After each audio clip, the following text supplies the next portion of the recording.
سعید بن المسیب وہ عظیم صحابی تابعی تھے جن کی عبادت اور تقوی کو انسان کا انسان جنات بھی مانتے تھے. مسجد نبی کے کھونٹے تھے، کھونٹے سے مراد ہر وقت مسجد نبی میں. فرماتے ایک دم میں سو رہا تھا مسجد نبی میں، ایسے اونگ آ گئی تو جنات نے کہا سعید تمہیں تحفہ دیتے ہیں، اور انہوں نے حضرت سعید بن المسیب کو ایک تحفہ دیا. تحفہ کیا تھا؟ عجب تحفہ تھا.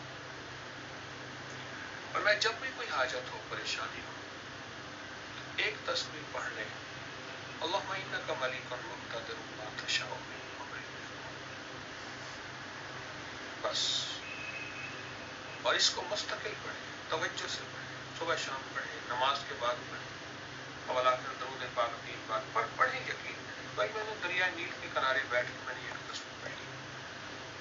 آپ کی ہر اس سننے والے کے لیے جو اس پوسٹ کو سنے گا اور آمین کہے، ان سب کے لیے میں نے ایک تسبیح پڑھی ہے. تو بہت غور سے پڑھی، گڑ گڑا کے پڑھی، اللہ سے مانگ کے پڑھی.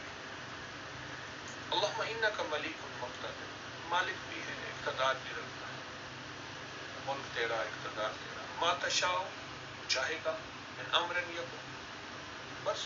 اللہم انک ملیک ما تشاء من امر یکن، تو چاہے گا وہ ہو جائے گا، فوت ہو جائے گا، تیری چاہت کا نام ہو جائے گا. آپ بھی اپنے مسائل میں میری دعاؤں میں آمین کہیں. جو میں نے مانگی ہے دنیا کی، آخرت کی، رزق کی، برکت کی، صحت کی، عطا کی. چھوٹا سا کمرہ ہے، آپ اس کمرے کو چاروں طرف دیکھیں.